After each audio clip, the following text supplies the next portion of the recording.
ನಮಸ್ಕಾರ. ನಾನು ಡಾಕ್ಟರ್ ಮಂದಾರ ಮಹರ್ಷಿ. ದೀಪಾವಳಿ ಸರಣಿಯ ಯಶಸ್ಸಿಗೆ ಧನ್ಯವಾದಗಳು. ಇದು ದೀಪಾವಳಿಯ ಕೊನೆಯ ಮತ್ತು ಅತಿ ಮುಖ್ಯವಾದ ಭಾಗ. ಗೋವರ್ಧನ ಪೂಜೆ, ಬಲಿಪಾಡ್ಯಮಿ ಮತ್ತು ಭಾಯಿ ದೂಜ್ ಈ 3 ದಿನಗಳ ವಾಸ್ತುಕ್ರಮಗಳು ನಿಮ್ಮ ಮುಂದಿನ 1 ವರ್ಷದ ಸಂಪತ್ತು, ಸಂಬಂಧ ಮತ್ತು ಆರೋಗ್ಯದ ವಾಸ್ತುವನ್ನು ನಿರ್ಧರಿಸುತ್ತವೆ. ಸಮಯದ ಅಭಾವ ಇರುವ ಕಾರಣ ಈ 3 ಹಬ್ಬಗಳ ಅತ್ಯಂತ ಮುಖ್ಯವಾದ 5 ವಾಸ್ತು ರಹಸ್ಯಗಳನ್ನು ನಾನು ನಿಮಗೆ ಈ ಒಂದೇ ಸಣ್ಣ ವಿಡಿಯೋದಲ್ಲಿ ನೀಡುತ್ತೇನೆ.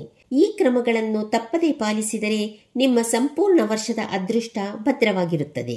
ಗೋವರ್ಧನ ಪೂಜೆಯ ದಿನದಂದು ಅಕ್ಕಿ, ಗೋಧಿ ಅಥವಾ ಬೇಳೆಕಾಳುಗಳಂತಹ ಯಾವುದೇ ಹೊಸ ಧಾನ್ಯವನ್ನು ಖರೀದಿಸಿ ಅದನ್ನು ನಿಮ್ಮ ಮನೆಯ ನೈಋತ್ಯ ದಿಕ್ಕಿನಲ್ಲಿರುವ ಸಣ್ಣ ಡಬ್ಬದಲ್ಲಿ ಇರಿಸಿ. ನೈಋತ್ಯ ದಿಕ್ಕಿನಲ್ಲಿ ಧಾನ್ಯ ಇಡುವುದರಿಂದ ನಿಮ್ಮ ಮನೆಯಲ್ಲಿ ಆಹಾರದ ಕೊರತೆ ಮತ್ತು ಹಣಕಾಸಿನ ಅಸ್ಥಿರತೆ ಎಂದಿಗೂ ಉಂಟಾಗುವುದಿಲ್ಲ.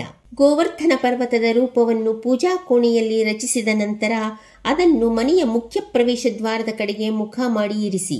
ಈ ಪರ್ವತವು ನಿಮ್ಮ ಮನೆಯನ್ನು 1 ವರ್ಷದ ಮಟ್ಟಿಗೆ ನಕಾರಾತ್ಮಕ ಶಕ್ತಿ ಮತ್ತು ಆರ್ಥಿಕ ಏರಿಳಿತಗಳಿಂದ ರಕ್ಷಿಸುವ ವಾಸ್ತು ರಕ್ಷಾ ಕವಚವಾಗಿ ಕಾರ್ಯನಿರ್ವಹಿಸುತ್ತದೆ. ಬಲಿಪಾಡ್ಯಮಿ ಹಿಂದೂ ಹೊಸ ವರ್ಷದ ಪ್ರಾರಂಭ, ವಿಕ್ರಮ ಸಂವತ್ಸರದ ಪ್ರಕಾರ.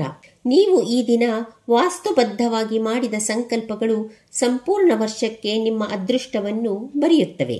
ಹೊಸ ವರ್ಷದ ನಿಮ್ಮ ಗುರಿಗಳು, ವ್ಯಾಪಾರದ ಯೋಜನೆಗಳು ಅಥವಾ ಸಂಕಲ್ಪಗಳನ್ನು ಮಾಡುವಾಗ ಕಡ್ಡಾಯವಾಗಿ ಈಶಾನ್ಯ ಅಥವಾ ಪೂರ್ವ ದಿಕ್ಕಿಗೆ ಮುಖ ಮಾಡಿ ಕುಳಿತುಕೊಳ್ಳಿ. ಈಶಾನ್ಯವು ಸ್ಪಷ್ಟತೆ ಮತ್ತು ದೇವರ ಆಶೀರ್ವಾದದ ದಿಕ್ಕು.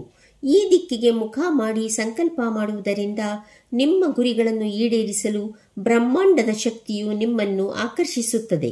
ಭಾಯಿ ದೂಜ್ ಅನ್ನು ಯಮದ್ವಿತೀಯ ಅಥವಾ ಸಹೋದರ ಬಿದಿಗೆ ಎಂದು ಕೂಡ ಕರೆಯಲಾಗುತ್ತದೆ. ಇದು ದೀರ್ಘಾಯುಷ್ಯ ಮತ್ತು ರಕ್ಷಣೆಯ ಶಕ್ತಿಯನ್ನು ಲಾಕ್ ಮಾಡುವ ದಿನ, ಅಂದರೆ ಹಿಡಿದಿಟ್ಟುಕೊಳ್ಳುವ ದಿನ. ಸಹೋದರರು ತಿಲಕ ಸ್ವೀಕರಿಸುವಾಗ ಕಡ್ಡಾಯವಾಗಿ ಉತ್ತರ ದಿಕ್ಕಿಗೆ ಮುಖ ಮಾಡಿ ಕುಳಿತುಕೊಳ್ಳಬೇಕು. ಈ ದಿಕ್ಕಿಗೆ ಮುಖ ಮಾಡುವುದರಿಂದ ಯಮದ್ವಿತೀಯದ ದೀರ್ಘಾಯುಷ್ಯ ಮತ್ತು ರಕ್ಷಣೆಯ ಶಕ್ತಿ ಹೆಚ್ಚುತ್ತದೆ. ಈಶಾನ್ಯ ಮತ್ತು ಪೂರ್ವಕ್ಕೆ ಕೂಡ ಮುಖ ಮಾಡಿ ಕುಳಿತುಕೊಳ್ಳಬಹುದು. ಈ ದಿನ ನಿಮ್ಮ ಮನೆಯ ವಾಯುವ್ಯ ದಿಕ್ಕಿನಲ್ಲಿ ತಾಜಾ ಹೂವುಗಳನ್ನು ಅಥವಾ ಒಂದು ಚಿಕ್ಕ ಹೊಸ ಸಸ್ಯವನ್ನು ಇರಿಸಿ. ವಾಯುವ್ಯವು ಚಲನೆ ಮತ್ತು ಸಂಬಂಧಗಳ ದಿಕ್ಕು. ಇಲ್ಲಿ ಸಕಾರಾತ್ಮಕ ಶಕ್ತಿಯನ್ನು ಸೃಷ್ಟಿಸುವುದರಿಂದ ಕುಟುಂಬದ ಸದಸ್ಯರ ನಡುವಿನ ಸಂಬಂಧಗಳು ಬಲಗೊಂಡು ಮನೆಯಲ್ಲಿ ಸಂತೋಷ ಮತ್ತು ಒಗ್ಗಟ್ಟು ನೆಲೆಸುತ್ತದೆ. ಒಟ್ಟಿನಲ್ಲಿ ಈ 5 ವಾಸ್ತುಕ್ರಿಯೆಗಳನ್ನು ತಪ್ಪದೇ ಪಾಲಿಸಿ. ಈ ದೀಪಾವಳಿ ಸರಣಿಯ ವಾಸ್ತುವಿಜ್ಞಾನವನ್ನು ಅರ್ಥ ಮಾಡಿಕೊಂಡು ನೀವು ಪಾಲಿಸಿದರೆ ನಿಮ್ಮ ಮುಂದಿನ 1 ವರ್ಷ ಸುಖ, ಶಾಂತಿ, ಸಂಪತ್ತು ಮತ್ತು ಉತ್ತಮ ಆರೋಗ್ಯದಿಂದ ಕೂಡಿರುತ್ತದೆ. ಈ ವಿಡಿಯೋ ನಿಮಗೆ ಉಪಯುಕ್ತವಾಗಿದ್ದರೆ ದಯವಿಟ್ಟು ಲೈಕ್ ಮಾಡಿ, ಶೇರ್ ಮಾಡಿ ಮತ್ತು ನಿಮ್ಮ ಹೊಸ ವರ್ಷದ ಸಂಕಲ್ಪ ಏನು ಎಂದು ಕಾಮೆಂಟ್ ಸೆಕ್ಷನ್ನಲ್ಲಿ ಕಾಮೆಂಟ್ ಮಾಡಿ ತಿಳಿಸಿ. ಎಲ್ಲರಿಗೂ ಶುಭವಾಗಲಿ.